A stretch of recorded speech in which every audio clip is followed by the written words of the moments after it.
Muy bien, damos inicio a esta nueva sesión, a este nuevo video, en donde vamos a continuar con la temática que nos ocupó la clase pasada, ¿no? Entonces, solamente por hacer un recordatorio súper rápido de qué es lo que estudiamos la clase pasada. Recuerden que nosotros nos detuvimos en el capítulo 2 del libro de Hamilton para hablar sobre operadores de retardo, ¿no? Entonces, solamente para hacer un recordatorio muy rápido, nosotros dimos algunos conceptos sobre series temporales, si hablamos de qué es una serie temporal, pusimos algunos ejemplos de series temporales como la tendencia temporal, ¿sí? Que es básicamente una línea, de hecho es una línea con un ángulo de 45 grados, porque aquí se asume estrictamente, ¿no? Que a medida que pasa el tiempo, esta variable se mueve por cada unidad de avance del tiempo, la variable se mueve en una unidad. Luego hablamos también de la serie constante, hablamos también de la combinación de una tendencia temporal con constante y error aleatorio, que esta es una bastante típica. Incluso hicimos un ejercicio muy rápido en Excel de cómo podemos nosotros obtener un modelo de estas características, ¿no? Simplemente escoger una función, una variable, ponerla una gráfica respecto al tiempo y después pedirle a Excel que saque una tendencia, una línea de tendencia e incluso nos puede sacar la ecuación, ¿no? Entonces eso ya hablamos en la clase pasada. También hablamos de qué es un ruido blanco. Entonces tenemos aquí el ruido blanco gaussiano, que en esencia es básicamente que para cada periodo del tiempo, para cada t, tenemos una variable aleatoria que se comporta o tiene una función de distribución, en este caso una normal, ¿no? Una normal con media cero y desviación estándar sigma. ¿Ya? Entonces, ¿de qué nos sirve eso? Para entender que, primero, como cada una de estas variables son independientes, el valor que toma una variable en t no va a afectar en nada lo que pasa en t más 1, nada afecta a t más 2, etc. Entonces la variable dentro de esta distribución normal puede tomar un determinado valor, pero sabemos que en el 95% de casos, más o menos, este valor estará dentro de dos desviaciones estándar para arriba o para abajo. Ok, entonces nosotros ya tenemos esa... Oh, disculpe. Entonces nosotros ya tenemos esa descripción. Tenemos aquí otra vez un ejemplo de ruido blanco. Y lo más importante del ruido blanco es esta noción de, por ejemplo, ¿no? Porque se llamaba incluso ruido blanco. O sea, no podemos encontrar nosotros ningún patrón. ¿Ya? Después es que este ruido blanco, de hecho, es el equivalente a lo que ustedes obtendrían si grafican esa frecuencia del sonido de cuando, por ejemplo, la tele se queda dañada, ¿no? Un televisor dañado, o no hay señal, y entonces escuchan ese ruido así, ¿no? Que en esencia no permite encontrar un patrón, ¿ya? ¿Qué más? Planteamos también ya la definición de los operadores, bueno, en general la definición de operadores de series de tiempo, pero el más importante que nos, bueno, ya hablamos que hay un operador de multiplicación, que en esencia consiste en multiplicar una constante todos los elementos de la serie temporal, el operador de adición o de suma, ¿sí? A todos los elementos de la serie temporal se los suma, y nos detuvimos, y este es el que más nos va a tomar tiempo hoy, en la discusión del operador de retardo, ¿no? Entonces, el operador de retardo es aquel operador que al momento de aplicarlo a una serie temporal nos lleva a definir la misma serie temporal, pero medida con un retardo, ¿sí? Un periodo menos. ¿Cómo nosotros podemos ver eso instrumentalmente? Ya en la clase pasada vimos que la idea básica es que en donde originalmente, el lugar que originalmente ocupaba un xt, pasa a ser ocupado por un xt menos 1. ¿Sí? Y eso podemos verlo de esta manera, ¿no? Entonces tenemos una serie temporal que va desde, bueno, menos infinito hasta más infinito. Y cuando a esta serie temporal le aplicamos el operador de retardo, todas las variables, o todos los valores, mejor dicho, de esta serie temporal, pasan a estar ocupando, o sea, por ejemplo, el lugar que ocupaba x menos 1, ahora es ocupado por x menos 2. Y así con todas, ¿no? X0 pasa a ser ocupado por x menos 1, x1 por x0, etcétera. ¿Ya? Listo. Entonces, esa era la idea del operador de retardo. Incluso vimos un ejemplo igualmente en Excel. Y también habíamos mencionado que, bueno, el operador de retardo se puede aplicar varias veces, ¿no? Entonces, por ejemplo, ¿no? Para obtener el primer retardo, sería de tomar la variable y aplicarle un operador de retardo una vez. En cambio, si quisiéramos obtener el segundo retardo, el operador de retardo aplicado en una variable le volvemos a aplicar luego un nuevo operador de retardo. Entonces tendríamos esta doble aplicación que nos lleva a un xt-2, lo mismo que equivale a decir que aplicamos el operador de retardo al cuadrado, ya por ponerlo al que. En realidad no es al cuadrado, esto significa aplicar dos veces el operador de retardo, pero por notación vamos a simplificarlo y decir que es como que aplicáramos al cuadrado, ¿no? O si aplicamos tres veces el operador de retardo, obtenemos una x que retrocede tres periodos en el tiempo y se le puede decir que es un L al cubo o L3. Y en general tenemos esta regla, si no, mejor dejémosla ahí mismo. Y tenemos esta regla en donde si tengo una variable, ¿sí? Una serie temporal xt, y esa variable o esa serie temporal xt le aplico k retardos, es como tomar la variable y retroceder k periodos en el tiempo. ¿Ok? Entonces, eso es lo que hemos visto hasta el momento en la clase pasada. Entonces, vamos a continuar desde ahí. Bien, entonces vamos a continuar en el mismo grupo de láminas. Entonces, vamos a corregir un poco la cuadrícula. Ya. Nos vamos con una lámina 3. ¿Ya? Entonces, seguimos en la temática de los operadores de retardo, ¿no? Entonces, seguimos ahí. Entonces, muy rápidamente, ¿sí? Visualmente, visualmente, la aplicación del L, ya sabemos que cuando ponemos L es el operador de retardo, ¿no? Entonces, visualmente la aplicación no, de nomás, la aplicación de L se nota, o sea, a ver, visualmente la aplicación de L se observa como, entonces, ¿qué es lo único que quiero decir aquí? Pensemos que nosotros tenemos una base de datos, no vamos a dibujar lo que estábamos haciendo en Excel, solo para que quede registrado en nuestras láminas, ¿no? Entonces, tenemos el tiempo, entonces el tiempo va a correr desde 1, 2, 3, 4, ¿ya? 5 pongamos, ¿ya? Entonces tenemos esta medición del tiempo, tenemos xt, ¿sí? Entonces xt para cada periodo de tiempo sería x1, x2, x3, x4, x5, ¿no? Y sigue, ¿no? Y sigue, ya. Entonces tenemos estas x, tenemos el tiempo y cómo se vería, ¿ya? La aplicación de los retardos, ¿no? Entonces, digamos, el primer retardo, o sea, LXT, sabemos que esto es igual a XT-1. Entonces, cada una de las variables medidas, por ejemplo, en el lugar que estaba x1, T, tiene que estar ahora el dato anterior. Entonces aquí estaría x0. Pero vamos a asumir que la muestra empieza desde x1. Entonces si empieza desde x1, aquí tendría que ir x1 a la altura de x2. En la altura de x3 sería x2. En la altura de x4 sería x3. En la altura de x5 sería x4, etc. Si quisiéramos otro retardo, ¿ya? Entonces sería el retardo doble, o bueno, el retardo al cuadrado, pero a mí no me gusta llamar al cuadrado, me gusta decir un retardo doble, ¿no? XT, porque en realidad no es que estamos elevando el cuadrado, porque L es un operador, no es una variable L, ¿ya? Es un operador. Entonces, como que ni si aplicamos dos veces la operación, entonces me va a quedar xt-2. Entonces, en donde está ubicada cada x, en su lugar, tendrá que ir el valor dos periodos atrás, ¿ya?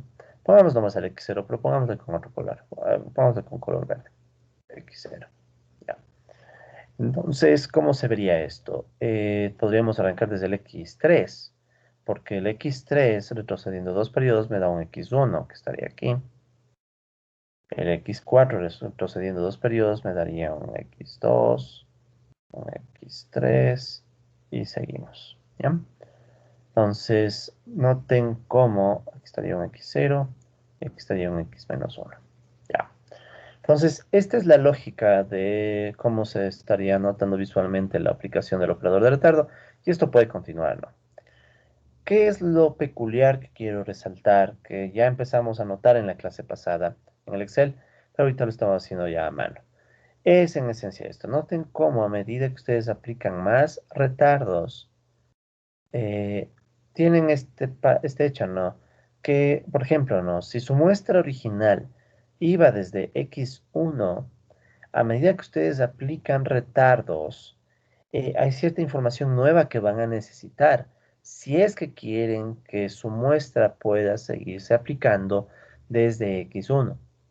Ahora, asumamos que no fuera así, asumamos que yo tengo información solo desde x1 y no tengo más, ¿ya? Es todo lo que he podido conseguir.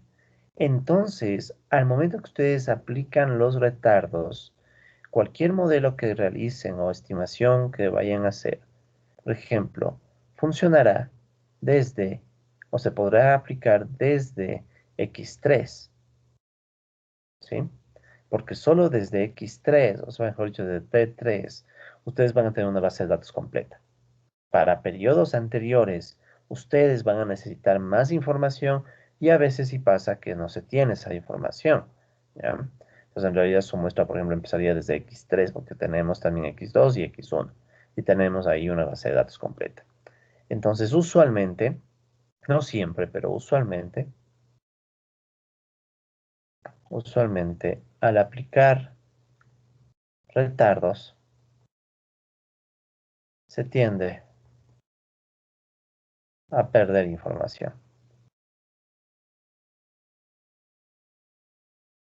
¿ok?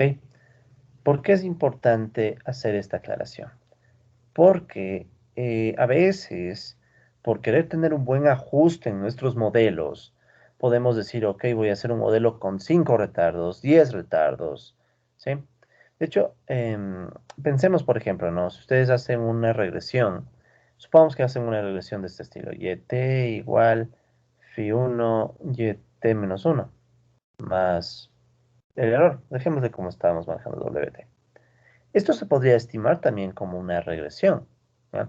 De hecho, déjenme ver si tengo a la mano, a ver, déjenme ver si tengo a la mano, entre todas mis curiosidades del escritorio, ¿cuál será datos del PIB? Por poner un ejemplo. A ver, IM442, 441, creo que es el 44, déjenme ver. Entonces, por ejemplo, no, ustedes pueden tener en sus análisis la posibilidad de incluir un montón de retardos, ¿ya? Por ejemplo, aquí dicen, bueno, puedo poner un retardo primero. ¿Cómo se vería una regresión de estas características? Eso lo vamos a ver más adelante, ¿no?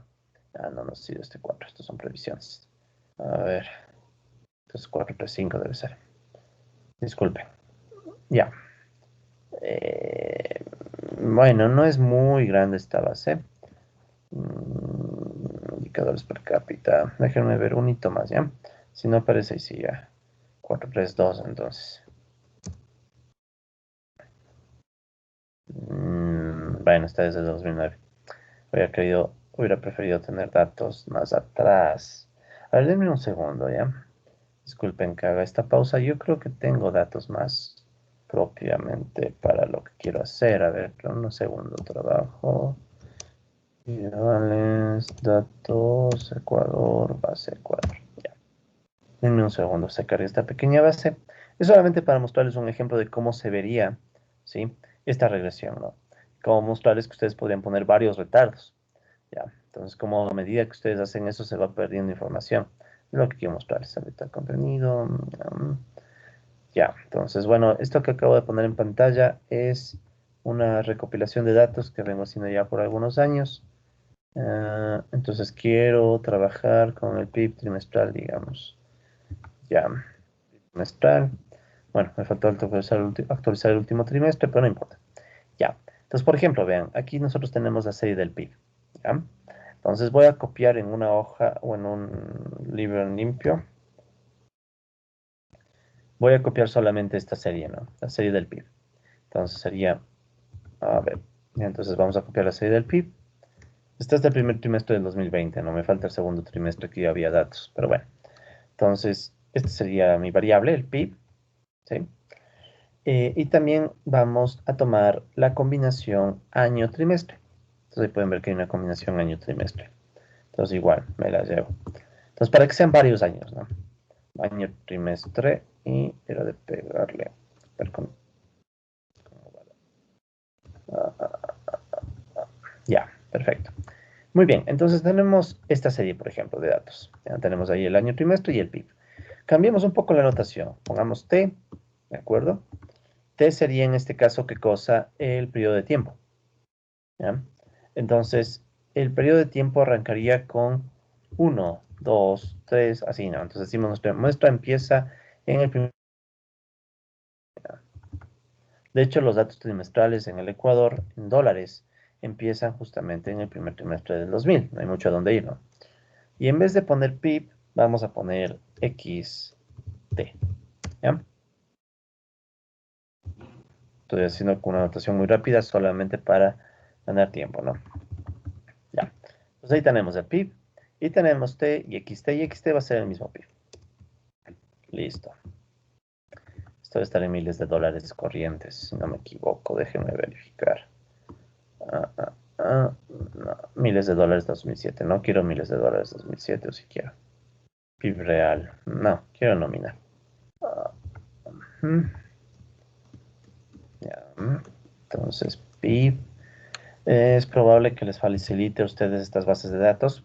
Tengo que arreglarles, ¿no? Pero quiero ver si se las facilito para que ustedes tengan varios datos ya a la mano, ¿no? Y pueden hacer ejercicios y todo con eso.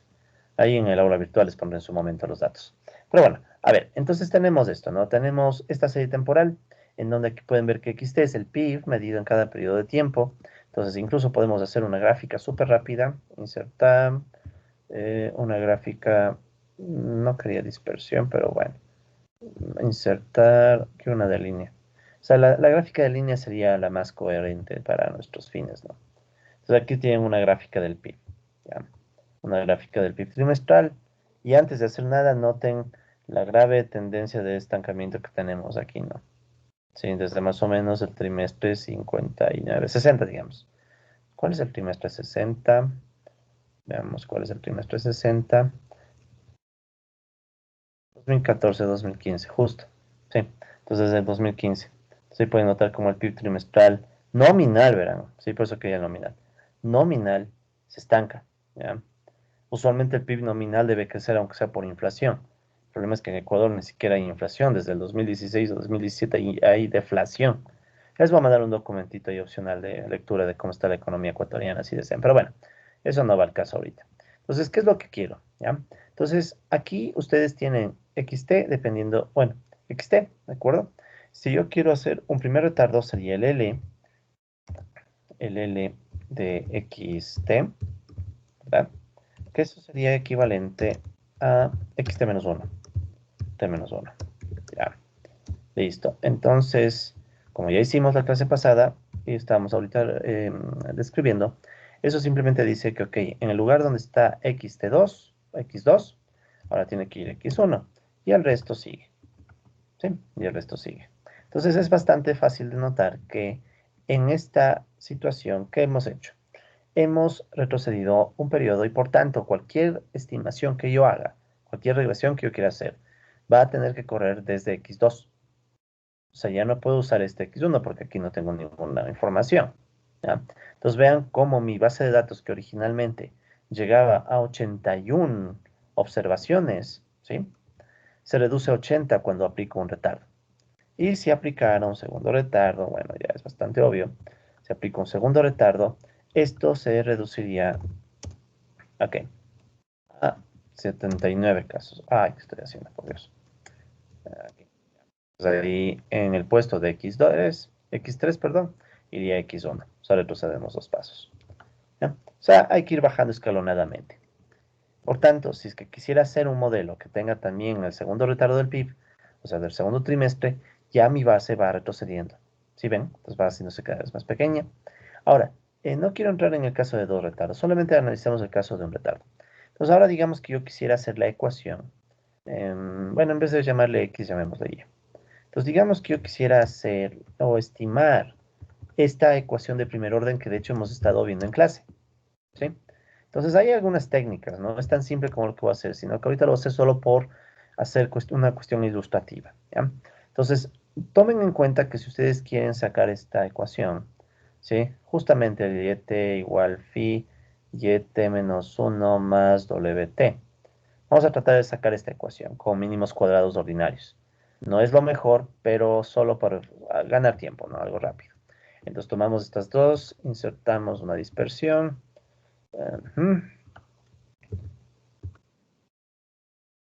Está mi dispersión. Noten que es un gráfico de dispersión, no olviden eso, ¿no? Un gráfico de dispersión lo que está haciendo es tomando valores de una variable y poniéndolas en un eje, y los valores de otra variable los pone en otro eje, ¿ya? De hecho, veamos cuál eje es cuál, ¿no? Siempre me olvido de cómo está esta 6, modificar. Ya, entonces en el valor de x, o sea, en el eje horizontal, debería estar xt menos 1, ¿sí? Entonces en el eje horizontal voy a poner xt menos 1. ¿Ya? En el eje vertical voy a poner en cambio, no hablo x, yt menos 1, ¿no? Y en el eje vertical voy a poner yt. Aceptar. Okay, entonces, volvamos a ver cómo están los datos, seleccionar datos, ya. Modificar. Ya, entonces fíjense, ¿no? En el eje horizontal de este gráfico de dispersión que estoy incluyendo, estoy incluyendo en el eje horizontal la variable yt menos 1. ¿Ya? Y en el eje vertical estoy ubicando la variable yt. ¿Ya? ¿De acuerdo? Ya está. Entonces, en este gráfico de dispersión, ¿sí? ¿Ya? Vamos a, vamos a hacerlo manualmente ahorita, así súper rápido. Entonces, en este eje estaría yt menos 1. En el otro eje está yt. ¿Sí? Una gráfica no muy usual, ¿no? Para muchos, pero se puede hacer. Si ustedes ya tienen el retardo, pueden hacer esta gráfica. Entonces vean esta gráfica, ¿no? En el eje horizontal está YT-1 y en el eje vertical se encuentra en cambio YT. Veamos si me sale más o menos. A ver, tratemos de hacerlo con calma. Más o menos, ya. Entonces aquí está nuestra gráfica de YT contra YT-1. ¿Cuál es la ventaja de tener esta gráfica? En Excel la ventaja es que aquí muy rápidamente yo le puedo pedir al programa agregar una línea de tendencia. ¿Sí? Entonces ahí está la línea de tendencia. Y de paso le puedo decir que presente la ecuación y presentar el R cuadrado. Entonces solo con esto que estamos haciendo en este momento y en Excel, fíjense, ya hemos obtenido nuestro modelo, nuestra ecuación. Entonces, a ver, quiero. Solo quiero que esto tenga un tamaño más grande para que se pueda ver mejor. ¿Qué estoy haciendo? Ya. Nota mental, ¿no? Dar clases sin trasnocharse. Ahí pues, cuando el profesor está trasnochado se pierde agilidad, pero bueno, creo que no estamos tan mal.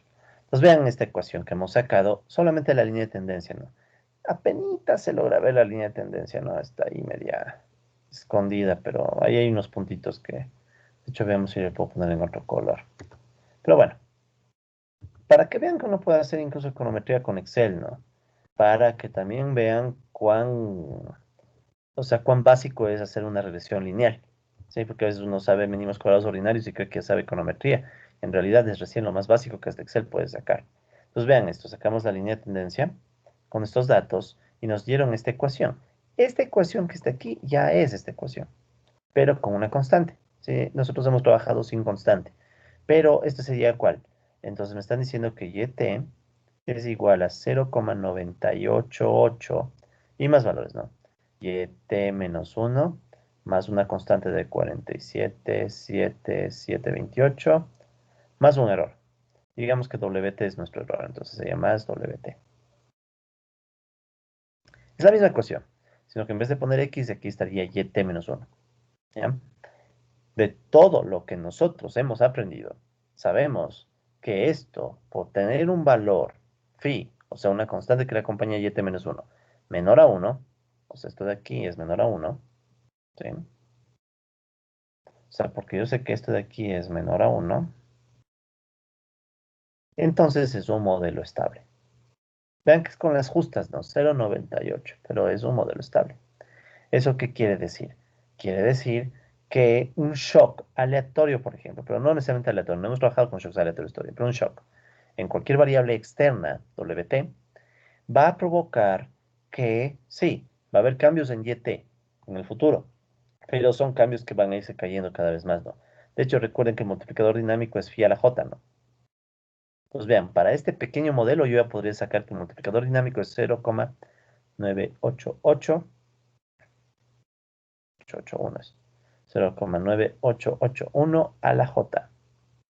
Ese es mi multiplicador dinámico derivada de YT más j con respecto a WT. Y había que saber interpretarnos. O sea, WT serían todos los demás términos que no están incluidos. O sea, no sé qué más. Puede ser un error. De hecho, es un error en esta ecuación el WT, en rigor. Entonces, si WT tiene un aumento de una unidad, nosotros ya sabemos que el efecto sobre YT es este número que salió, este coeficiente, elevado a la J. ¿Sí? Pues sobre todo lo que hemos hecho. Alguien dirá, pero ¿y la constante no afecta? Noten, si es una constante, no puede ayudarme a transferir el efecto de WT. O sea, hay un shock en WT, pero la constante no va a jugar. ¿Sí? O sea, la constante no va a cambiar. Si WT cambia, eso va a cambiar YT. Si YT cambia, después YT menos 1, o bueno, YT va a cambiar a YT más 2. O sea, lo que hacíamos por sustitución recursiva. ¿Ya? Entonces, en definitiva, lo que estoy tratando de decirles es, por ejemplo, en este caso, solamente con conocer ya el operador de retardo, yo podría construir una estimación de estas ecuaciones que estamos haciendo. ¿Ya? Les estoy planteando esto para que entiendan y comprendan que no estamos haciendo cosas teóricas al aire. O sea, lo que estamos haciendo tiene su implicación ya práctica. Por ejemplo, aquí la idea práctica es que si uso mínimos cuadrados, ya sé que me sale una ecuación estable, que tiene sentido. Económicamente hablando tiene sentido. ¿Por qué?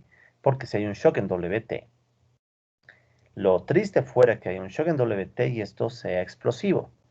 Sea que siempre crece o cae. Imaginen que WT incluye el precio del petróleo. Hay un shock en el precio del petróleo. Eso significaría que el PIB, con este número, sí, va a subir. Es lo más probable. De hecho, va a subir. Ya les voy a mandar un artículo que escribí no sé mucho y ahí se ve clarito que sube. Pero con el tiempo, ¿qué sucede? Que el PIB va cayendo, va cayendo. O sea, no, por Dios. Entonces, la gráfica del multiplicador dinámico, ¿cómo sería? Ya hemos hecho así. O sea, sería un primer shock, y luego cae, y cae, y cae. De hecho, hasta podrían graficar el multiplicador dinámico con solo estos datos. Porque ¿qué es lo único que tenían que coger? Este 0,9881, elevarle al cuadrado. O elevarle a la 1 al cuadrado y así. Entonces ahí van a ir viendo cómo va cayendo. ¿Sí? De hecho, no es nada del otro mundo, ¿no? ¿Qué más quiero que notemos aquí? A ver, de hecho, de una vez, ¿no? A ver, ya estamos en esto ya. Entonces, saquemos la gráfica del multiplicador dinámico. ¿Cómo se vería esa gráfica del multiplicador dinámico? Entonces, la gráfica del multiplicador dinámico sería algo como esto, ¿no? Vamos a poner multiplicador dinámico aquí. Sería phi, ¿de acuerdo? A la j, ¿ya? Phi a la j, o sea, este es el multiplicador dinámico. O la función impulso-respuesta también. Entonces, ¿cuál es phi?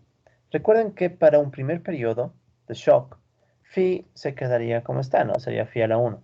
Entonces, phi sería 0,9881. Ahorita lo estoy haciendo bien rústico, ¿no? Porque quiero que después lo hagamos ya formalmente en software y todo. Ahorita quiero hacer rápido. Entonces, ¿cómo se vería el siguiente término de phi? Sería phi elevado al cuadrado. El siguiente sería phi elevado al cubo. Y así, ¿no? Entonces ya solamente con eso, no, ay, faltó algo aquí, faltó hacer que esto sea constante.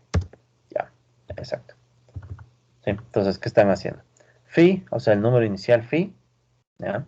Elevado al cuadrado. Luego el número inicial phi elevado al cubo. El número phi elevado a la cuarta, etcétera, ¿no? Entonces nosotros ya tenemos todos estos multiplicadores dinámicos y podemos ya ir viendo el comportamiento de este multiplicador dinámico. Entonces, ¿cómo se va a ver? Veamos, hacemos una gráfica con línea. Bien, y aquí, no, con línea. Insertemos unas barras. Esas. Exacto, entonces ahí ustedes pueden ver el multiplicador dinámico que tenemos a mano. Ya, entonces vamos acá. Entonces el multiplicador dinámico que nos ha quedado es este de aquí. ¿Ya? Entonces ahí ustedes tienen varios periodos. Y aquí pueden ver las gráficas de multiplicador dinámico que hemos estado haciendo, pero esta vez ya para un caso aplicado, ¿no? Entonces da un shock en el PIB, cómo el PIB iría reaccionando con el paso del tiempo. Algo peculiar, verán. Noten cómo se demora en bajar, ¿no? O sea, es estable, pero se demora en bajar. ¿Por qué se demora en bajar? Se demora en bajar porque es un número muy cercano a uno, ¿sí? O sea, phi de hecho es 0,9881 a la j, ¿ya? Entonces el multiplicador dinámico es muy cercano a uno y ese hecho de que sea muy cercano a uno significa que, recuerden, si fuera mayor a uno sería explosivo.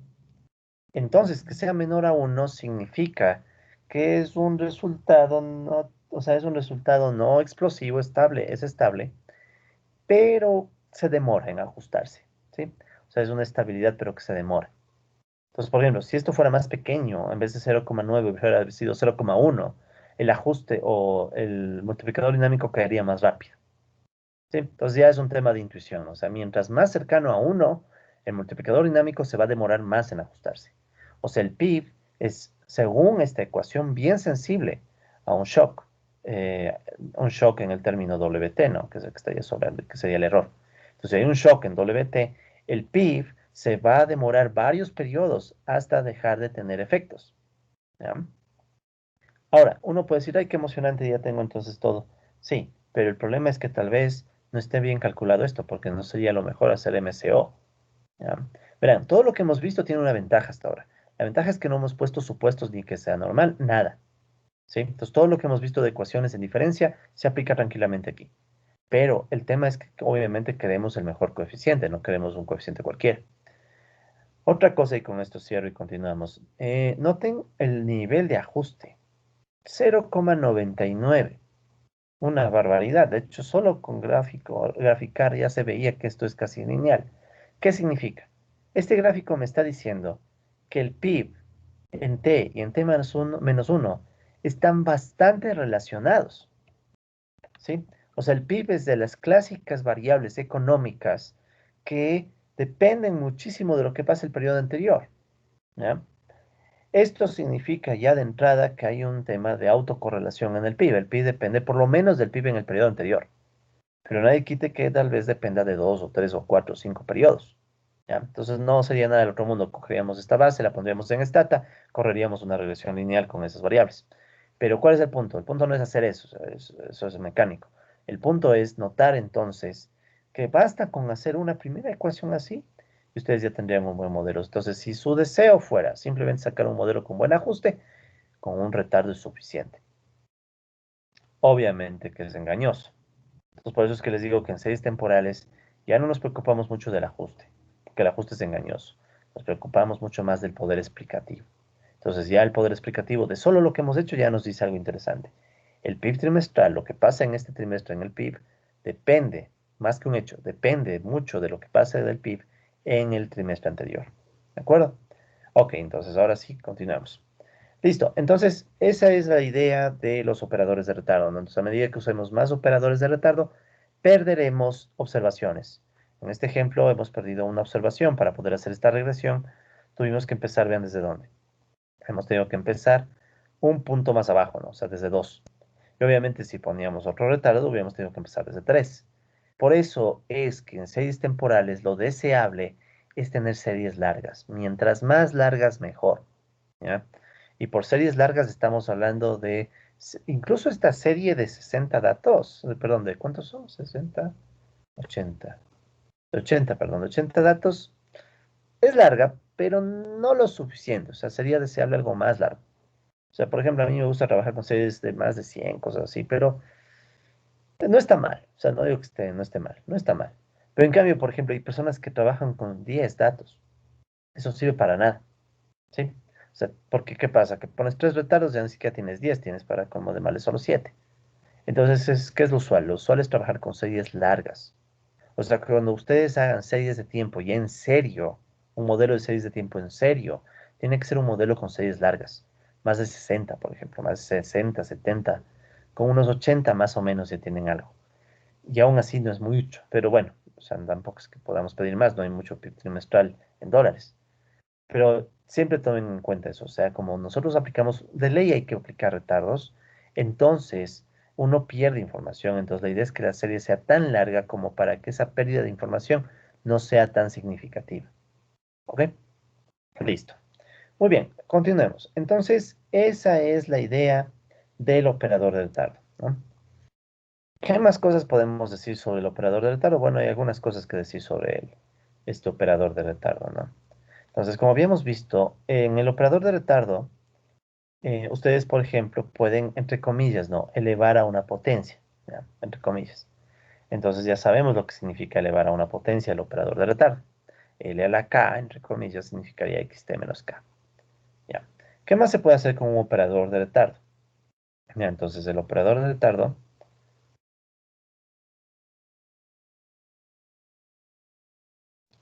cumple las siguientes propiedades.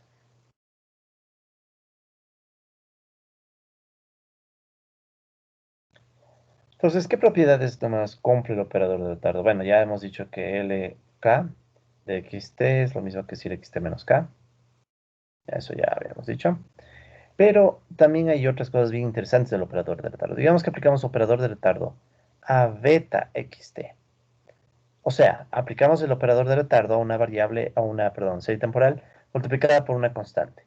Entonces, sí, aquí se aplica la inducción, o sea, es lo mismo que tomar la constante, o sea, sacar la constante y tener lxt, o es lo mismo que tener beta xt menos 1.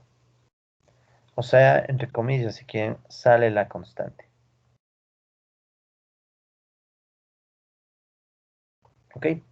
O sea, cuando ustedes apliquen un operador de retardo a una serie temporal multiplicada por una constante, pueden sacar la constante, ¿sí? Sin ningún problema. O sea, la constante sale, ¿ya? ¿De acuerdo? ¿Qué más? Si ustedes tienen, por ejemplo, quieren aplicar el operador de retardo a una suma de series temporales xt más wt, esto sería lo mismo que tomar ese operador y distribuirlo. El xt más lwt, que sería igual a xt menos 1 más w t menos 1. ¿Eso qué significa? Que se cumple la propiedad distributiva. ¿Ya? Se cumple la propiedad distributiva. Entonces, en definitiva, y de hecho digamos que tienen una cosa más complicada.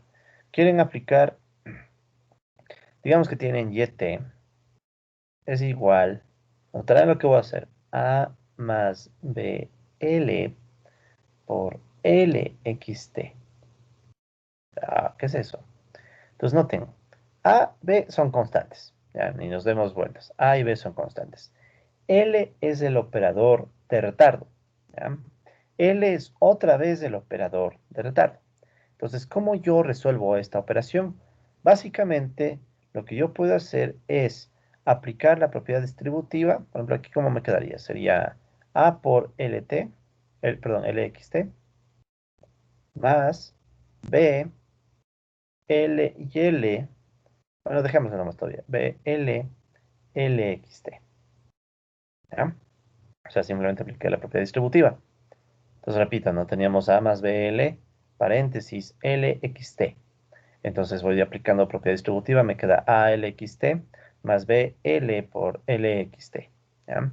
Luego, ¿en qué se transformará esto? O sea, YT es igual A, y en vez de LXT, ¿qué es eso? XT menos 1 más B.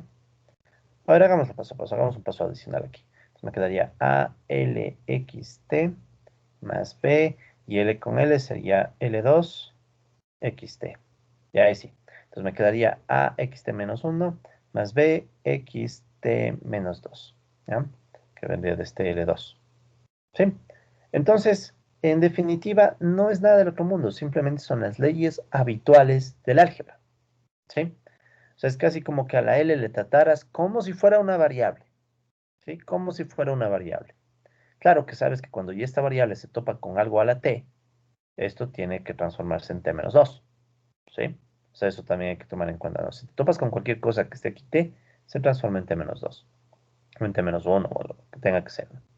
Entonces, conclusión, Esto es un punto importantísimo. Esta es la propiedad clásica de los operadores de retardo. Conclusión. L, eso, este operador de retardo, sigue las reglas o las mismas reglas algebraicas,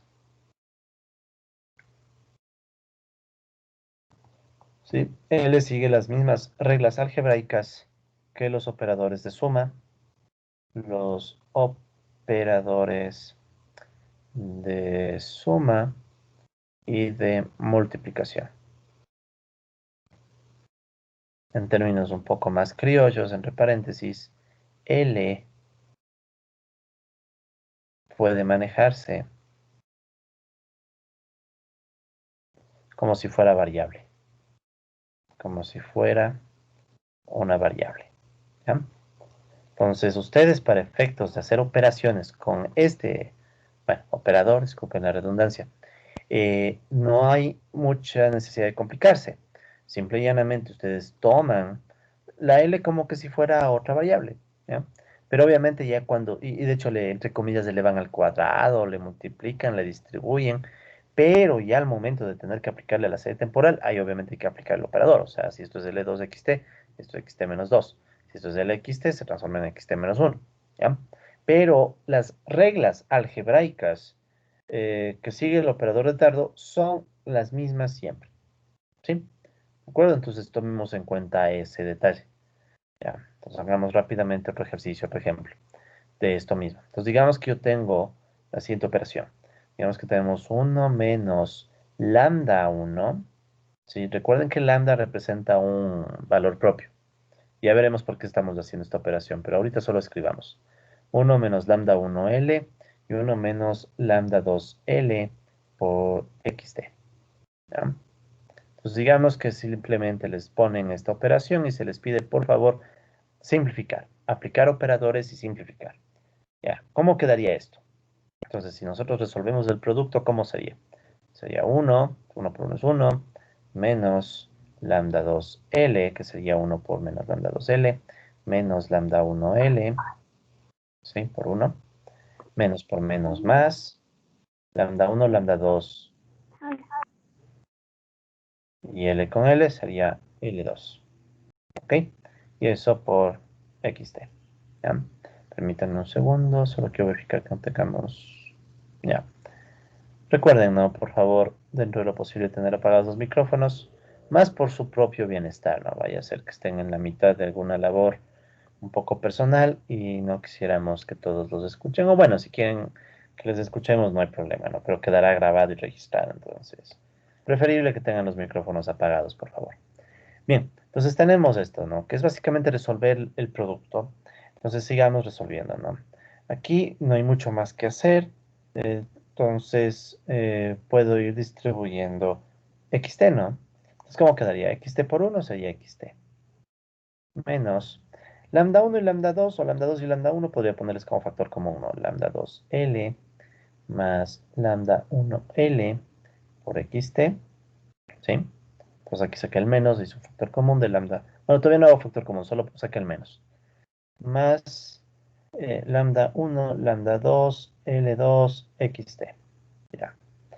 ¿Qué podemos seguir haciendo? Entonces, si vieron que primero distribuir la multiplicación a XT por 1, menos XT por todo este término, saqué el menos para que me quede lambda 2L más lambda 1L, más XT por este otro término. Luego, ¿qué puedo hacer? Vean, aquí puedo incluso sacar factor común L. Me quedaría lambda 2 más lambda 1, LXT, más lambda 1, lambda 2, y aquí ya de una vez, L2 con XT, que sería eso, XT menos 2. Por tanto, al final me queda XT menos lambda 2 más lambda 1, L contra XT me queda XT menos 1, más lambda 1, lambda 2, XT menos 2. Entonces noten esto. De este producto que hemos planteado, la simplificación se transformó en una ecuación en XT, XT menos 1 y XT menos 2, ¿sí? Y unas constantes. Ahorita vean a lambda solo como constantes, ¿ya? Entonces, en realidad, ¿qué ha sido esto? Ha sido una ecuación en diferencias de segundo orden, en X, ¿sí? Entonces, tomemos muy en cuenta este tipo de operaciones. ¿Ya? ¿Por qué es importante tomar en cuenta este tipo de operaciones? Porque ustedes notarán algo aquí, ¿no? O sea, notar que una ecuación en diferencia puede obtenerse, o puede expresarse, sería mejor dicho, usando operadores de retardo. Y el ejemplo que estamos viendo ahorita en pantalla es el más claro. O sea, ustedes pueden tener esta ecuación, ¿sí? Que si la plantean y resuelven las operaciones, les queda esta otra ecuación, y esta es una ecuación en diferencia de orden 2. Entonces, ¿qué significa? Que ustedes pueden tener ecuaciones en diferencia escritas con operadores de retardo. ¿Ya? Ya vamos a ver eso, ¿no? Antes de ver eso, también otra cosa que vale mencionar, ¿ya? Expresiones como A más, a ver, digamos que tiene una expresión que diga AL más BL al cuadrado. Digamos, ¿no? No sé si es exactamente el ejemplo que estaba por aquí. No, este era más BL nomás. Digamos que tienen expresiones como esto, AL más BL al cuadrado. Esto de aquí, noten que, ¿qué tiene aquí? Tenemos una L y una L al cuadrado y se está sumando, ¿ya? Entonces, expresiones como AL más BL al cuadrado más CL al cubo más lo que ustedes quieran, ¿sí? Suelen llamarse, suelen llamarse polinomios en el operador de retardo,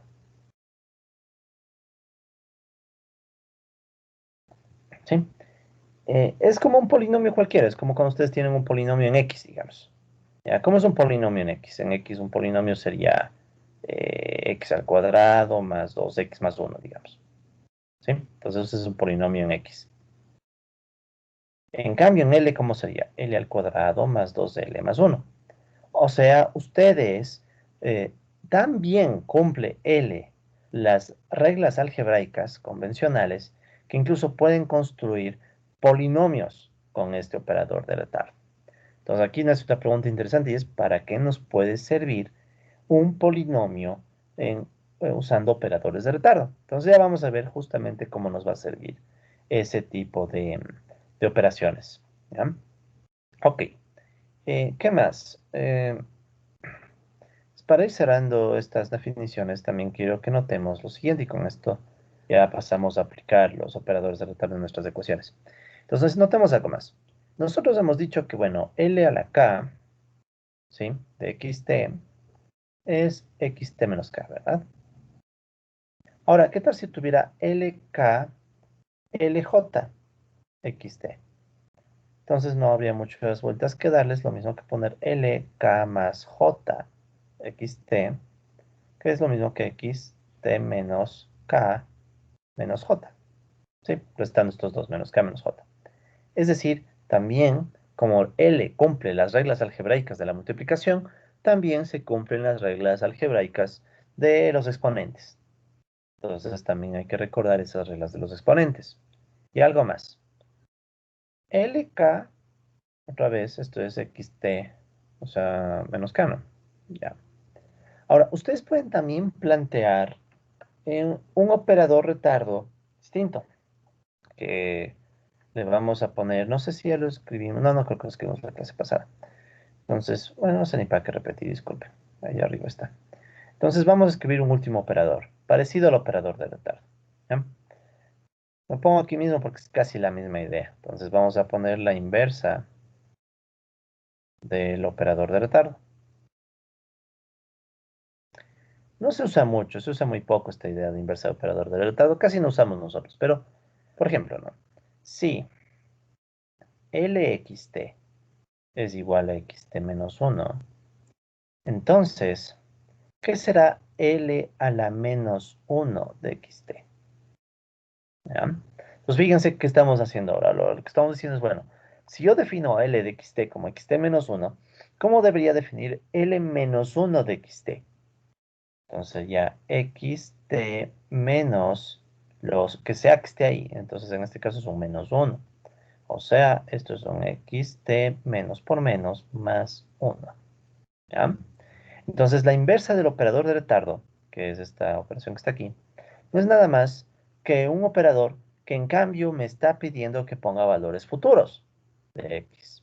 Si tengo xt y le aplico el operador a la menos 1, es lo mismo que decir, por favor, xt, sumémosle 1. Y en general, ¿cómo sería? Si yo tengo lk xt igual a xt menos k, entonces también puedo decir que L a la menos K xt sería xt más K. ¿De acuerdo? O sea, la inversa del operador de retardo es, si quisieran poner un nombre, sería un operador de futuros, ¿no? O sea, ustedes ponen los valores futuros de la variable. ¿Ya? Como les digo, no es muy usual utilizar la inversa del operador de retardo, pero vale la pena entender por qué que puede existir. Entonces, ¿qué significa si yo tengo, digamos, LXT, ya sé que es el primer retardo de XT, pero a la vez le aplico el L-1? Entonces, ¿qué va a pasar? Vamos a más grande. Si yo tengo L-1 de LXT, ¿esto qué es igual? A L-1, L de XT es XT-1, ¿verdad? Pero aquí ustedes pueden ver que está un menos de nuevo. Entonces, ¿qué sería? Sería xt menos 1, un periodo adelante. Vamos a paso a paso. Sería xt menos 1 menos el menos 1 que está ahí. Entonces, esto sería xt menos 1 y menos por menos más 1. ¿Sí? Por la definición. Y eso se termina transformando en xt. ¿Ya? Entonces, aquí está la idea de la inversa del operador de retardo. Si ustedes tienen un operador de retardo y le aplican su inversa, L-1, estos dos operadores se simplifican. ¿Sí? Otra forma de hacer esto más rápido que hubiera sido decir, ok, L-1, LXT, ¿a qué es igual? Bueno, yo sé que L sigue las leyes de los exponentes. Entonces, si están estas dos, sería como tener L a la menos 1 más 1. ¿Sí? Misma base, sumo los exponentes de XT. O sea, esto es lo mismo que tener L0 de XT. Y esto de acá es L0 es el operador 1 de XT, que es lo mismo que poner XT. ¿Sí? ¿De acuerdo? Entonces, esa es la idea de cómo funcionan los operadores de retardo, ¿no? Este 1 por si acaso es el operador, o este L0, que es lo mismo, es el operador identidad. Significa el operador que si uno le aplica a la serie temporal no cambia. ¿Ya? Entonces, no es nada del otro mundo. Los operadores de retardo no son más que una operación de que cada vez que se topan con un xt, hay que retroceder un periodo, si es que solamente está el exponente 1. Si está el exponente k, hay que retroceder k periodos. Y si está un exponente negativo, hay que hacer lo contrario, es decir, avanzar en el tiempo. ¿Sí? Esa es la idea del operador de retardo. Ahora vamos a ver la importancia del operador de retardo, ¿no? Porque ahorita solo hemos definido. Ahora pasamos a ver la importancia del operador de retardo aplicado ya al caso de las ecuaciones en diferencia. ¿Sí? Entonces es lo que vamos a hacer ahora. Porque si no, uno dijera, bueno, está bonito el operador de retardo, pero ¿para qué nos sirve? Entonces ahora vamos a ver para qué nos sirve. Entonces vamos a una siguiente lámina, 4. 4. Ya. Entonces ahora la pregunta que nos vamos a hacer es, ¿cómo influyen o cómo se aplican los operadores de retardo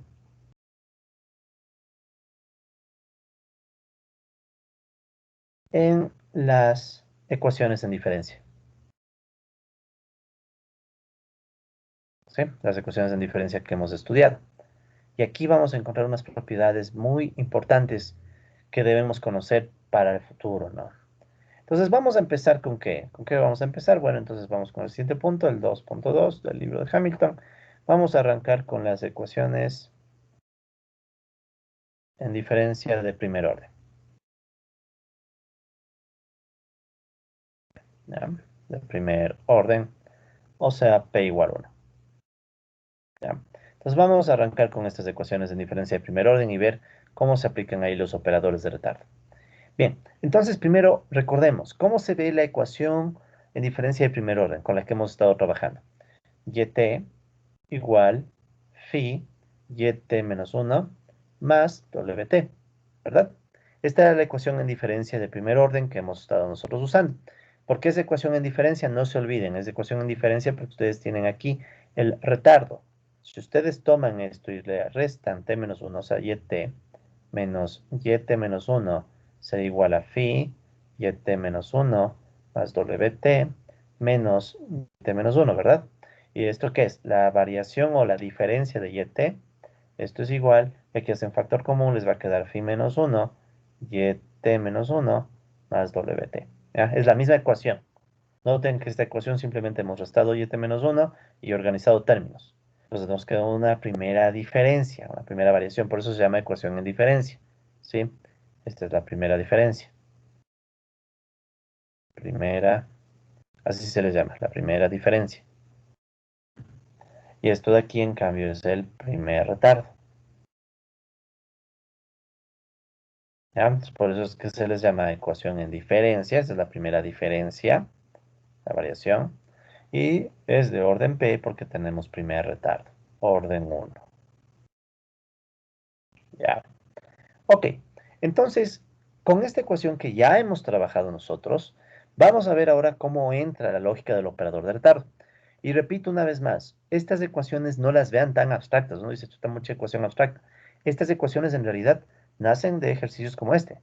Aquí ya tenemos la ecuación para el caso del PIB y con Excel, o sea, no nos demoramos nada en obtener la ecuación. Entonces ahora vamos a hacer lo siguiente, ¿no? Entonces tomemos la ecuación, ya tomemos la ecuación. Y este término que está sumando, pasemos de restar al otro lado. O sea, como que vamos a despejar WT. ¿Qué nos queda? YT menos phi, YT menos 1 es igual a WT. ¿Ya? O sea, simplemente, ¿qué hemos hecho? Entonces, simplemente, entre comillas, despejamos WT, ¿no?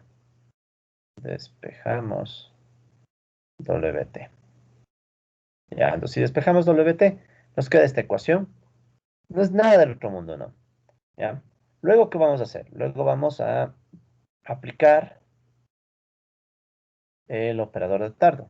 O más bien pongámoslo más que aplicar, digamos, describir dónde se aplica, o indicar, pongámoslo ya, indicar, indicando dónde se aplica el operador de retardo. Veamos. ¿Dónde estamos aplicando el operador de retardo en esta ecuación? En este término, ¿verdad? Yt-1. O sea, nosotros sabemos que yt-1 es igual a lyt. ¿Sí? Entonces, eso ya sabemos por la definición que le dimos al operador de retardo. Entonces, ahora, si nosotros de aquí reemplazamos, reemplazando, ¿qué obtenemos? Yt menos phi, y en vez de phi, yt menos 1, ¿qué podemos escribir? Sería phi lyt igual a wt.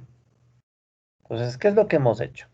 Bueno, partimos de la ecuación en primera diferencia, esta que ya tenemos, de orden 1. Luego de esta ecuación despejamos WT, pero lo dejamos a la derecha. Entonces este phi yt menos 1 pasa a restar, menos phi yt menos 1. Luego, ¿qué hemos hecho? Decimos, bueno, yt menos 1 que es igual a el operador de retardo por yt. ¿Sí? El operador de retardo por yt. Entonces me queda esta operación. Ahora, ¿qué más podemos decir? Como L sigue las leyes algebraicas básicas,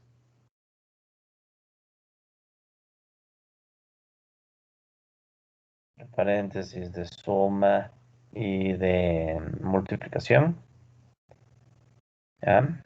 Entonces, como L sigue eso, ¿qué significa? Que yo puedo sacar factor común, yt. Entonces, ¿qué me va a quedar? Me va a quedar, vamos haciéndolo así, yt menos phi L yt se va a transformar si hago factor común en 1 menos phi L yt. Y eso es igual a wt. ¿Sí? O sea, ¿qué hemos hecho? Simplemente el yt le sacamos como factor común y me queda 1 menos phi L, wt igual a wt. Listo, entonces, noten, esta ecuación que acabamos de escribir, esta de aquí, es la misma ecuación que escribir yt igual phi yt menos 1 más wt. Esta de acá abajo es la que nosotros estábamos usando siempre. La de acá arriba, en cambio, es la ecuación pero escrita en operadores de retardo. Bueno, ya sabemos qué es eso. ¿Sí? Es la ecuación escrita en operador de retardo. ¿Ya? Entonces, vuelvo a hacer todas las operaciones súper rápido porque ya estaba justificando paso a paso, pero ahora sí súper rápido. Entonces, de nuevo, ¿no? YT es igual phi YT menos 1 más WT. Entonces, si me mando a restar, me va a quedar YT menos phi YT menos 1 igual a WT. Pero a la vez, yo sé que que YT menos 1 es, a ver, que YT menos 1 es LYT. Y esto es igual a WT. Y finalmente, yo sé que puedo sacar factor común 1 menos phi L YT igual a WT. Porque sé que L sigue las reglas convencionales del álgebra. Entonces yo puedo sacar factor común YT. Y listo. Entonces aquí ya tengo esta ecuación en operador de retardo. Y noten esto, ¿no? Tenemos esta ecuación en operador de retardo. Y aquí surgió un 1 menos phi L. Este término 1 menos phi L es justamente un polinomio en el operador de retardo.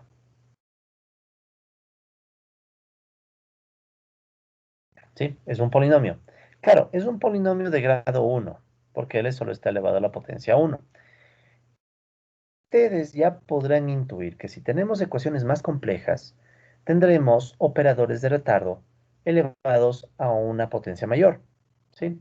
En este caso, como solamente tenemos una ecuación bien básica de primer orden, entonces nos queda este polinomio bastante sencillo, ¿no? 1 menos phi L.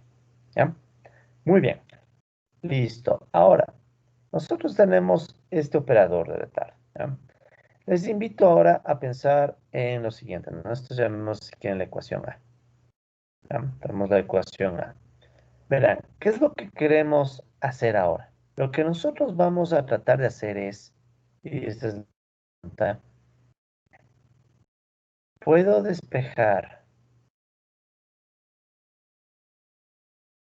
YT de la ecuación A? ¿Ya? ¿Puedo despejar YT de la ecuación A? ¿Por qué quisiera yo despejar YT de la ecuación A? ¿Se acuerdan qué hicimos nosotros con sustitución recursiva en estas ecuaciones? ¿Qué hacíamos con sustitución recursiva? Nosotros con sustitución recursiva tratábamos de sacar y que dependa de nosotros, era resolver y. ¿Sí? Recuerden que eso hacíamos con sustitución recursiva. Reemplazábamos y reemplazábamos para que y se quede en términos solo de w y un valor inicial y menos 1. ¿Sí? Entonces, si yo pudiera despejar yt, si yo pudiera despejar yt de esta ecuación A, de nuevo estaría resolviendo. ¿Sí? O sea, puedo despejar yt de la ecuación, es lo mismo que decir, puedo resolver A, puedo resolver y, sí, puedo resolver A, es la misma idea. O sea, ¿puedo yo resolver esta ecuación? De hecho, pongamos así, puedo resolver A con operadores de retardo. Ya, entonces la pregunta en otros términos es, ¿puede resolver una ecuación con operadores de retardo y no haciendo el típico procedimiento de sustitución recursiva? ¿Sí?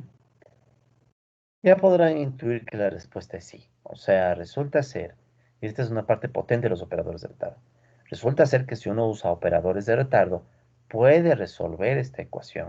O sea, puede despejar y hacer que y dependa solo de w. ¿Sí? Porque ahorita están viendo es al revés, W depende de Y, pero Y es la variable de interés. Entonces, nosotros podemos despejar Y de aquí. O sea, la respuesta es sí. Ahora, demostremos que se puede hacer eso. ¿Ya? Entonces, vamos ahora a hacer la demostración de cómo nosotros podemos resolver esta ecuación A. O sea, 1 menos phi L YT igual a WT. Una vez más, si no entienden de dónde salió la ecuación A, por favor revisen, he repetido 2 veces el procedimiento, pero si tienen dudas, vuelvan a revisarlo, por favor. Debe estar súper claro de dónde sale esto, ¿sí? ¿De acuerdo? Porque si no entienden ni siquiera el planteamiento, lo que sigue se les va a complicar. Entonces, por favor, traten de entenderlo súper bien. Así es, vuelvan a revisarlo una vez más, ¿ya? Bien, Entonces, ¿qué vamos a hacer para resolver esto? Entonces, vamos. Parecía que sonó algo, no, disculpen. Ya. Bien, entonces, ¿qué es lo que vamos a hacer? Vamos nosotros a problemas de red. No olviden, por favor, si tenemos alguna novedad con la señal, que me avisen, ¿no? Que a veces no logro ver si me quedé sin internet. Por ahora se entiende que sí estoy bien, pero bueno, si hay novedades me avisan, por favor. Entonces, ¿cómo vamos a resolver la ecuación usando ahora operadores de retardo? Entonces, multipliquemos, ¿sí? Multipliquemos ambos lados de A por el siguiente polinomio. Entonces vamos a construir un polinomio. ¿Cuál polinomio? Vamos a construir este polinomio. 1 más phi L más phi al cuadrado L2 más phi al cubo L3 más puntos suspensivos más phi a la t LT. ¿De acuerdo? Entonces tenemos este polinomio. Entonces lo que estamos diciendo es tomemos este polinomio que acabamos de escribir y multipliquemos a la izquierda y a la derecha de A. Entonces, ¿cómo nos va a quedar si hacemos la multiplicación? Entonces nos va a quedar lo siguiente, ¿no? Nos quedaría 1 más, más phi al cuadrado L2 más phi al cubo L3 más puntos suspensivos más phi a la t LT multiplicado por 1 menos phi L y t, eso que es igual. Entonces la multiplicación por el lado derecho, izquierdo, ¿no? Entonces tomamos este término del lado izquierdo y le multiplicamos por este término. Y por el lado derecho, ¿qué nos va a quedar? Sería esto igual, ¿qué cosa? A 1 más phi L más phi al cuadrado L2 más phi al cubo L3 más puntos suspensivos más phi a la t LT por WT. ¿Ya? Sería lo que nos queda vuelta al lado izquierdo, al derecho. ¿Ya? Lo único que hicimos fue planteamos este polinomio y lo multiplicamos a la izquierda, término de la izquierda y al término de la derecha de la ecuación A. Y nos queda esta ecuación que sí, puede estar un poquito larga, pero no es nada del otro mundo. Operación algebraica. ¿Ya? Sí, eso es una operación algebraica. Muy bien, tenemos este polinomio, ¿ya? O esta operación que está un poquito larga. Entonces, ahora qué vamos a hacer? Vamos a concentrarnos en resolver, perdón, el lado izquierdo. Entonces, resolviendo el producto de la izquierda. Producto de la izquierda. Entonces, ¿cuál es el producto de la izquierda? El producto de la izquierda es todo ese término, ¿no? Que no hay problema, lo volvemos a escribir. 1 más phi L más phi al cuadrado L2 más phi al cubo L3 más phi a la t LT multiplicado por 1 menos phi L y t. ¿Sí? Este es el término de la izquierda. Entonces, si yo resuelvo este producto, ¿qué voy a obtener? Entonces, no es nada del otro mundo, simplemente es tomar este paréntesis y multiplicarle por 1, no va a cambiar, entonces sería este paréntesis multiplicado por 1, y a la vez, luego sería ese paréntesis multiplicado por el L, phi L, ¿no? Entonces, a ver, multiplicando por 1, ¿qué me queda? Entonces me queda lo mismo, ¿no? 1 más phi L, más phi 2 L2, más phi 3 L3, más phi a la t LT. Eso es multiplicándole por 1. Menos todo este término multiplicado por phi L. ¿Cómo me va a quedar si le multiplico por phi L? Voy a dar esto un poco a la izquierda. Ya. Entonces, si multiplico el término este por phi L, y t le dejamos afuera todavía, ¿ya? Entonces, estoy solamente multiplicando los dos paréntesis. Entonces, me va a quedar, ¿qué cosa? Entonces, hay aquí menos, ¿ya? Entonces, el menos vamos a dejarle afuera. 1 por phi L. No cambia nada, ¿sí? 1 por phi L. Más phi L por phi L sería phi al cuadrado L2. Más phi 2 L2 por phi L, o sea, ya hicimos esto, ¿no? 1 por phi L, phi L. Phi L por phi L, phi 2, phi al cuadrado L2. Phi al cuadrado L2 por phi L sería más phi al cubo L3 más phi 3.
Mis disculpas, tuve un problema con el internet.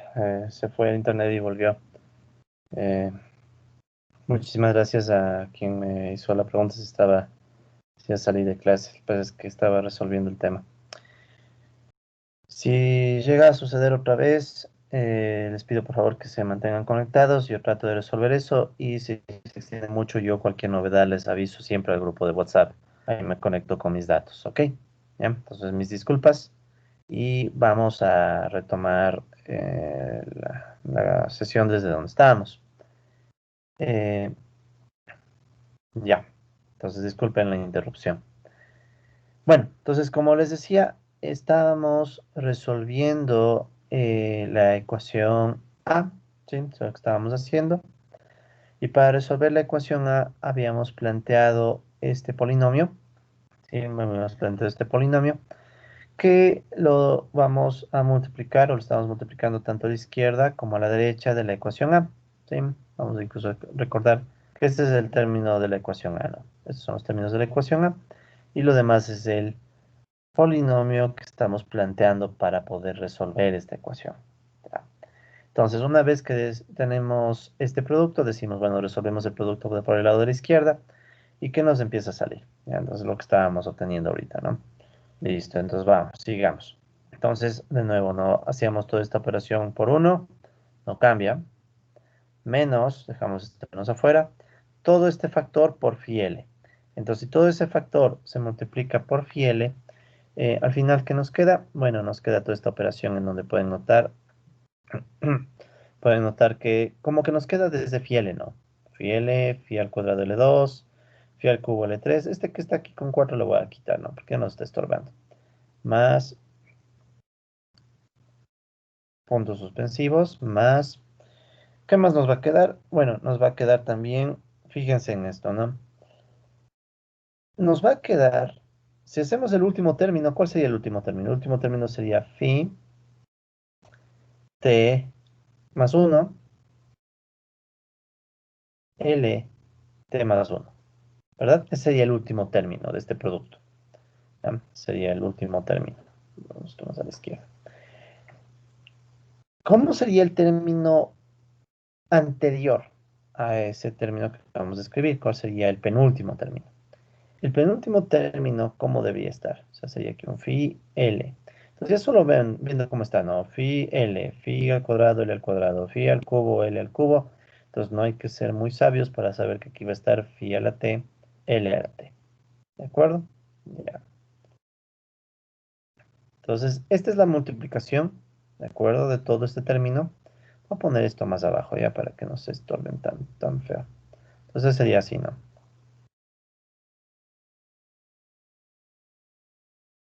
Ya. Y todo esto que estamos nosotros haciendo está multiplicado por YT. Ya, entonces todo esto de aquí por YT. Muy bien, entonces, ¿qué es lo que pueden notar aquí? Noten cómo nos está quedando lo siguiente. Al momento que estamos haciendo esta operación por 1, quedaba todo el paréntesis, y al hacer toda esta operación por phi L, nos quedaba el polinomio elevado a un grado superior todos los términos. Entonces partíamos de 1 hasta t más 1. Y aquí hay un menos, de tal modo que si rompiéramos el menos, sabemos que todos estos términos son negativos. Ahora, si todos esos términos son negativos, al momento de resolver este corchete, ¿qué me va a pasar? Phi L se va a eliminar con este phi L por el menos. Phi al cuadrado L2 se va a eliminar con este phi al cuadrado L2. Este phi 3 L3 se va a eliminar con este phi 3 L3. Y de hecho todos los otros términos sabemos que son idénticos hasta phi t LT, que también se va a eliminar. ¿Sí? Entonces se elimina esto y esto. En pocas palabras, si nosotros resolvemos este corchete, estos términos que están igualitos hasta phi t L a la t se van a eliminar porque aquí hay un menos. ¿Sí? Entonces no hay magia, entonces simplemente es resolver. Si quieren pueden resolver uno por uno, pero va a pasar eso. Entonces resulta ser que todo este producto, que está un poquito largo, se simplifica a la expresión uno. Sí, ya no quedó nada más de ese paréntesis. Uno menos phi t más uno L t más uno y t. ¿De acuerdo? O sea, si nosotros resolvemos toda la operación, el producto final nos dio este resultado, ¿ya? O sea, en pocas palabras, nosotros podemos decir que ese producto que teníamos que parecía un poco largo, que era 1 más phi L más phi al cuadrado L2 más puntos suspensivos más phi t LT por 1 menos phi L y t es igual a este término que está acá,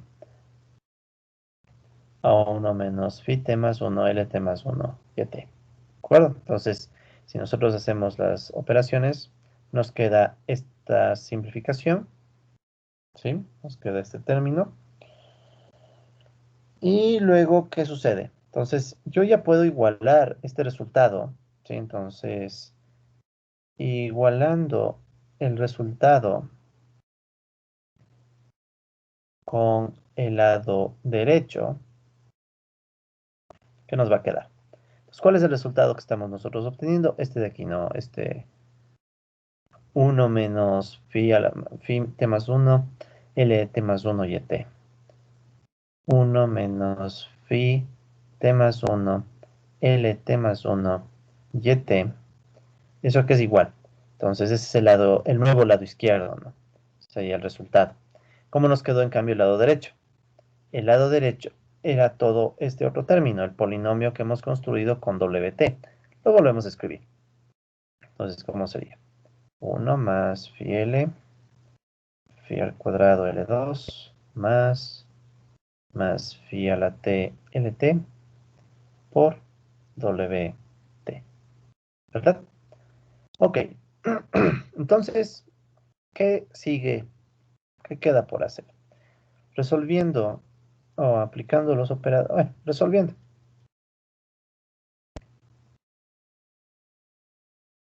Entonces, si yo resuelvo esta operación, ¿qué me va a quedar? Verán, YT menos phi t más 1. YT contra LT más 1, ¿en qué se va a transformar? Entonces escribámoslo, ¿no? LT más 1, YT. Igual. Y ahora vamos con W. ¿Qué me va a quedar? W por 1, WT, más phi LWT, más phi al cuadrado L2 WT, más puntos suspensivos, más phi a la T, LT, WT. Listo. ¿Qué me va a quedar del lado izquierdo? Me va a quedar YT menos phi T más 1. Y aquí tengo que ya aplicar el operador de retardo. Entonces me dice, a YT restémosle T más 1. ¿En qué se va a transformar eso? Y menos 1. ¿Sí? Porque estoy tomando el T más 1 y estoy restando el T. Entonces me va a quedar un menos 1. Igual. WT más phi. Aplicando LWT, ¿qué va a pasar? Esto se va a transformar en phi WT menos 1. Más phi al cuadrado WT menos 2. Más phi a la T. LT contra WT. W0. ¿Sí? Porque retrocedemos T menos T. Y si mandamos este término que está restando a sumar, YT es igual a phi T más 1, Y menos 1, más. Y le escribo al revés esto. Empiezo con phi T, W0, más puntos suspensivos, más phi al cuadrado, WT menos 2, más phi WT menos 1, más WT. Ok, esta ecuación de aquí que acabamos de obtener solo con operadores de retardo, ¿a qué se parece? No se parece, es idéntica a la ecuación que obteníamos con sustitución recursiva. ¿Sí? Entonces esto de aquí, resultado idéntico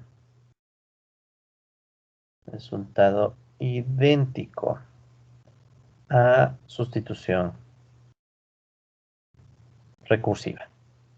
Y este es un resultado clave, ¿ya? Sustitución recursiva. Entonces noten eso. Resulta ser que es lo mismo usar sustitución recursiva que resolver la ecuación aplicando operadores de retardo. ¿Sí? De hecho, si se fijan, si hay un cambio en W0, ¿cuál es el efecto en YT? Es justamente phi a la T, que es la distancia que hay entre 0 y T, lo que obtuvimos al inicio de nuestro curso. ¿Tá? Entonces, noten esto, ¿no? O sea, es muy importante notar eso. Resulta ser que es el mismo resultado, sea que apliquemos sustitución recursiva o que apliquemos operadores de retardo. Alguien podría decir, bueno, entonces si era lo mismo, ¿para qué volvemos a ver?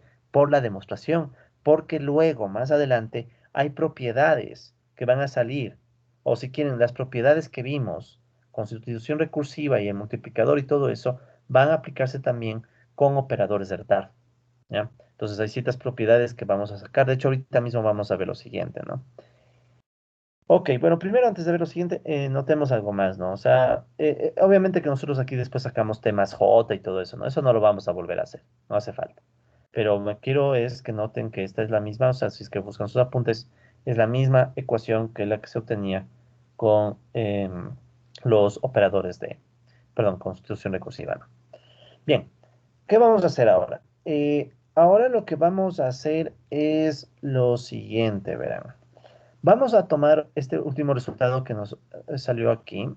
Este era el resultado de esta multiplicación, ¿no? Esta multiplicación, en verdad vamos a ponerle aquí, este resultado también va a ser importante para nosotros. O sea, si vieron como toda esta multiplicación se redujo a un solo número, o bueno, algo más pequeño, no un solo número. Entonces este producto se redujo solamente a este término, ¿ya? Entonces vamos a volver a trabajar sobre este producto, porque hay algo más que nos puede contar este producto que es importante. Entonces vamos a una siguiente lámina. Vamos a la lámina 5. Ya. Entonces, retomando el resultado.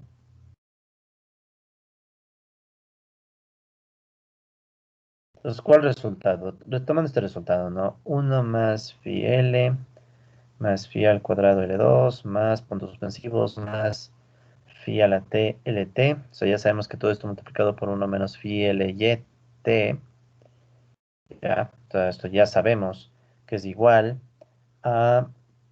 ¿Qué estaba de este otro lado? Estoy tomando la ecuación en verde, ¿no? 1 menos phi T más 1 LT más 1 y T. ¿Ok? Es este resultado de aquí. Ya. Entonces solo vuelvo a escribir el mismo resultado que obtuvimos cuando hicimos esta simplificación. Ya. Retomando entonces este resultado. Ya. Resolvamos el lado de la derecha. ¿Qué nos va a quedar? Nos va a quedar 1 más phi L más phi al cuadrado L2 más puntos suspensivos más phi a la T LT 1 menos phi L YT igual, y esto de aquí se transformaría en YT menos phi T más 1, y aquí estaría LT más 1 YT, ¿verdad? LT más 1 YT, que se transformaría en Y menos 1. Sí, porque sería de restar, ¿no? Sería T menos T, se hace 0, y el menos 1 quedaría ahí suelto. Muy bien, tenemos este resultado. Ahora, ¿qué sucedería si el modelo es estable? O sea, o mejor dicho, si el valor absoluto de phi es menor a 1, ¿ya? Esto ya hemos visto de qué significaba, ¿no? O sea, que este valor de phi sea menor a 1 significaría que tendríamos estabilidad para orden 1. Si phi es menor a 1 y si y menos 1 es un número finito, es un poco obvio, ¿no? O sea, no queremos que y-1 sea infinito, ¿ya? Es lo único que estamos tratando de decir. Entonces, si el valor absoluto de esta cosa fuera menor a 1, y a la vez este y-1 fuera finito, entonces se cumple que, miren lo siguiente. Entonces, ¿qué es lo que se va a cumplir? Este es un resultado que nos va a servir. Si phi es menor a 1, sabemos que cuando a phi le estamos elevando una potencia, esa potencia se va a hacer cada vez más pequeña, ¿sí? Porque era como elevar un décimo al cuadrado, al cubo, a la cuarta, ¿se acuerdan? Entonces, si phi es menor a 1, una potencia se va a hacer cada vez más pequeña. Entonces, noten que aquí está phi elevado a una potencia t más 1, ¿ya? Entonces, si yo sacar el límite cuando t tiende a infinito de este término, phi t más 1 y menos 1, ¿sí? ¿De acuerdo? O sea, si yo sacara este límite, o sea, le hiciera crecer cada vez más a t, y más, y más, y más, ¿qué sucedería con todo este límite? Pensemos. Es como decir, a ver, digamos que phi es igual a un décimo. Entonces, obviamente, phi al cuadrado es igual a 1/10 al cuadrado, que es 100. 1/100. Phi a la t, por tanto, va a ser igual a 1/10 a la t. Si t fuera 1.000.000, exageremos, t fuera 1.000.000, ¿qué va a pasar con el denominador? Se va a hacer en extremo grande. Entonces, 1 para un número demasiado grande, ¿qué nos va a salir? 0.000000000 y tal es por aquí un 1. ¿Ya? Entonces, si yo les llevo al límite, o sea, si yo sigo haciendo crecer a t y le sigo haciendo crecer, al final todo este término se hace 0.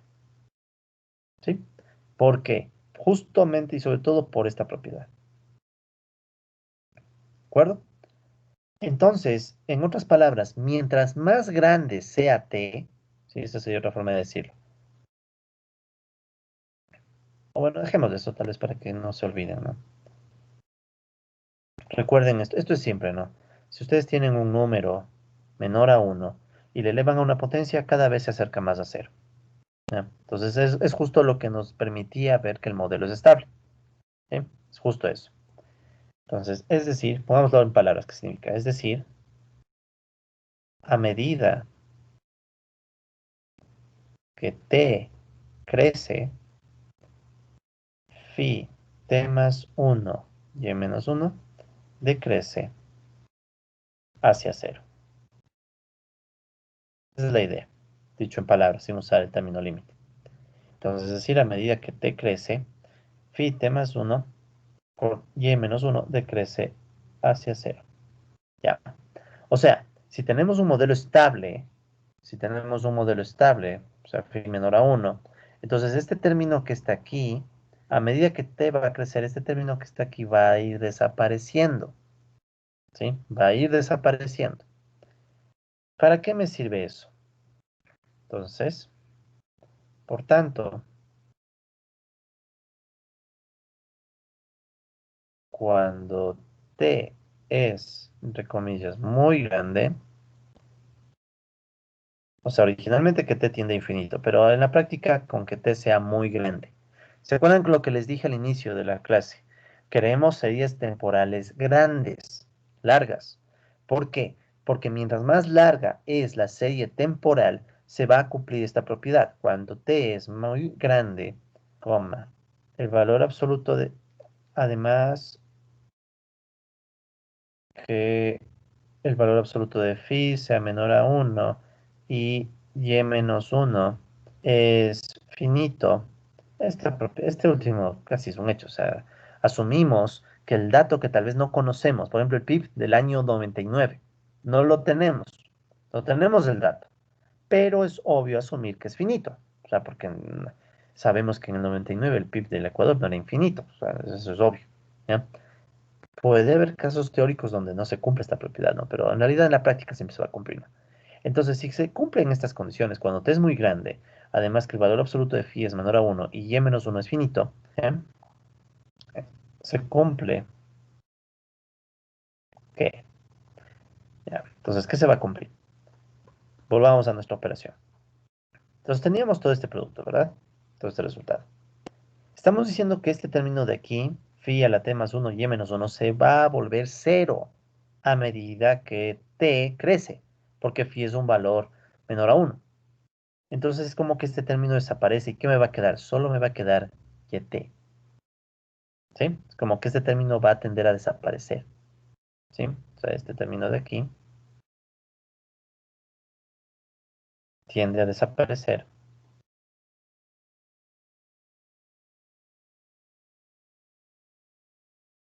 cuando el valor absoluto de phi es menor a uno y aumenta t. ¿De acuerdo? Entonces, si este término tiende a desaparecer, solo me queda YT. Pero vean que tengo del otro lado. Tengo unos productos por YT. O sea, en ambos lados está solo YT. Entonces, ¿cómo me va a quedar la ecuación? Por tanto, cuando t es muy grande, además que el valor absoluto de phi es menor a uno y y menos uno es finito, se cumple que uno más phi l más phi al cuadrado L2 más puntos suspensivos más phi a la t LT por uno menos phi l YT se aproxima a YT. Ya. ¿De qué nos sirve esta ecuación? Ahorita ustedes procuren entender los pasos, procuren entender la lógica. Al final recuerden que hay un resumen de todo esto que les dejo en el aula virtual, ¿no? Entonces no se estén estresando mucho, decir, bueno, ¿cuál ecuación es la que debo saber? No debo saber. Eso está en el resumen. Ahora me interesa que entiendan la lógica que estamos haciendo. Lo que hemos hecho es mostrar que si t llega a ser muy grande, ¿de acuerdo? Si t llega a ser muy grande, entonces a ustedes les da lo mismo tener uno menos phi l que tener todo, perdón, tener yt, que tener yt multiplicado por todo este término, ¿sí? Chévere, muchas gracias, ya me avisaron. Entonces, ¿qué significa esto? En esencia significa que si yo quisiera despejar YT, ¿de acuerdo? Si yo quisiera despejar YT, yo podría decir que este paréntesis que está aquí, este polinomio, es la inversa o actúa como la inversa de este otro polinomio. ¿Sí? O sea, es básicamente lo que me estaría diciendo para cuando t es muy grande. Y entonces yo puedo simplificar YT simplemente haciendo la multiplicación de estos dos términos. Entonces, si yo multiplico este polinomio contra este otro polinomio y t es muy grande y se cumplen estas condiciones, ya se despeja YT de forma automática. ¿Ya? ¿De acuerdo? Ahora, esto básicamente da las ganas de decir que este término es la inversa de este otro término. O sea, que el polinomio largo que está aquí, este polinomio grande, es la inversa de este otro polinomio pequeño. Algo bien obtuso. O sea, a priori uno no va a decir, bueno, ¿y cómo sé que esta es la inversa del otro término? Porque cuando t es muy grande, este término que estábamos viendo acá, este que está encerrado en verde, tiende a cero. Porque phi es un número menor a 1, entonces cuando elevamos phi a una potencia t más 1, va a tender a ir cayendo, cayendo, cayendo hacia cero. ¿De acuerdo? Ahora, nos falta una cosita más para ya decir que, en efecto, este término es la inversa de este otro término. ¿Y cuál es ese otro detallecito? Entonces tenemos que poner una definición.